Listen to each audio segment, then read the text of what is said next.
കൊട്ടിയൂർ വൈശാഖ മഹോത്സവത്തിലെ 4 ആരാധനാ പൂജകൾ പൂർത്തിയായതിനു ശേഷം 4 ചതുശതങ്ങളിൽ ആദ്യത്തേതായ തിരുവാതിര ചതുശതം നിവേദിച്ചു. ഭഗവാന് സമർപ്പിക്കുന്ന വലിയ വട്ടളം പായസം നിവേദ്യമാണ് ചതുശതം എന്ന് അറിയപ്പെടുന്നത്. കരിമ്പനയ്ക്കൽ ചാത്തോത്ത് ഊരാളൻ തറവാട്ടുവകയാണ് ഉച്ചയ്ക്ക് പന്തിരടി പൂജയ്ക്കൊപ്പമുള്ള ഈ പായസം. കൊട്ടിയൂർ വൈശാഖോത്സവ കാലത്തെ 4 പ്രധാന പായസ നിവേദ്യങ്ങളിൽ ആദ്യത്തേതാണ് തിരുവാതിര ചതുശതം പായസ നിവേദ്യം.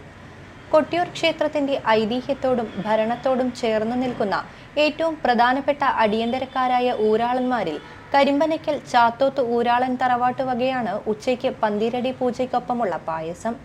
അരി, ശർക്കര, നെയ്യ്, തേങ്ങ, ജലം എന്നിവ പ്രത്യേക അനുപാതത്തിൽ ചേർത്തുള്ള കൂട്ടാണ് ചതുശതം പായസ നിവേദ്യത്തിന് ഉപയോഗിക്കുന്നത്.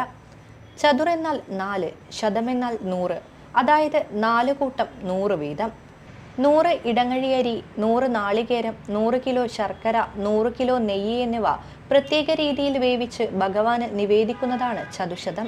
പായസം ഭഗവാന് നിവേദിച്ച ശേഷം മണിത്തറയിലും കോവിലകം കയ്യാലയിലും പായസ നിവേദ്യം വിതരണം ചെയ്യുന്നു. ഇന്ന് തിരുവാതിര ചതുശതം എന്ന് പറഞ്ഞാൽ അതിന് വളരെ പ്രാധാന്യമേറിയ ഒരു ഇതാണ്. ഭഗവാന്റെ ഈ ഇവിടുത്തെ ഈ കഴിഞ്ഞ ദിവസങ്ങളിലുള്ള പൂജാ കാര്യങ്ങളിൽ മധുരമായ ഒന്നും ഭഗവാനെ ഇതുവരെ പൂജിച്ചിട്ടില്ല. എല്ലാം നിവേദ്യ ചോറുകളായിരുന്നു. ഇന്ന് തിരുവാതിരയാണ്, തിരുവാതിര നക്ഷത്രം. തിരുവാതിര നക്ഷത്രത്തിൻ്റെ പ്രാധാന്യം കൂടിയുണ്ട്. അത് ഭഗവാന്റെ ജന്മനക്ഷത്രം കൂടിയാണെന്നാണ് പറയുന്നത്. ഈ തിരുവാതിര നാളിൽ ആണ് ഭഗവാൻ ആദ്യമായി ഒരു മധുരം നൽകുന്നത്. അത് ഏതോ പൂർവ്വജന്മത്തിൻ്റെ ഭാഗ്യം എന്ന് പറയാം. കരിമ്പനയ്ക്കൽ ചാത്തോത്ത് തറവാടിന് ആ ഒരു ഭാഗ്യം കിട്ടി. വേറൊരാൾക്ക് ഇന്ന് ആ പായസം കഴിക്കാനാവില്ല. ഞങ്ങളെ തറവാട്ടിൽ നിന്നും ഒരു 10-40 വർഷം ആ പായസ വഴിപാട് നിന്നുപോയിരുന്നു കാലഘട്ടത്തിൻ്റെ ഒഴുക്കിൽ. അതിപ്പോൾ ഏതൊരു 5-6 വർഷമായി ഞങ്ങൾ പുനഃസ്ഥാപിക്കുകയും ആ ചതുശതം ഞങ്ങൾ കുടുംബങ്ങൾ നടത്തി വരികയും ചെയ്യുകയാണ്. അപ്പോൾ ഈ ചതുശതത്തിൻ്റെ ദിവസം തന്നെയാണ് മിക്കവാറും തൃക്കൂർ അരി വാങ്ങുന്ന ഒരു ചടങ്ങ്. ഞങ്ങളുടെ 4 തറവാട്ടിലെ, അതുപോലെ കൂടത്തിൽ തറവാട് ഏഴിലക്കാരാണ്. അവർക്ക് ഇന്ന് ഇവിടെ നിന്ന് രാത്രി തൃക്കൂർ അരി കൊടുക്കുന്ന ഒരു ചടങ്ങുണ്ട്. ഈ തറവാട്ടിലെ സ്ത്രീകൾക്ക് ഇന്നത്തെ ഈ ഒരു ദിവസം മാത്രമേ ഇവിടെ പ്രവേശനമുള്ളൂ.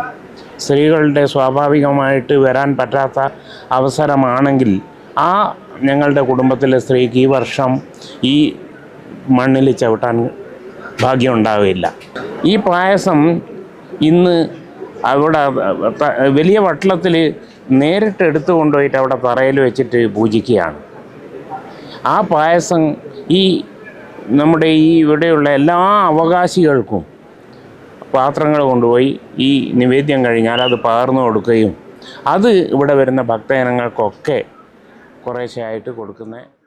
കോട്ടയം കിഴക്കേ കോവിലകത്തെ അമ്മരാജയ്ക്കും 4 ഊരാളന്മാരുടെ തറവാടുകളിലെ സ്ത്രീകൾക്കുമാണ് തൃക്കൂർ അരിയളവ് നടത്താൻ അവകാശം.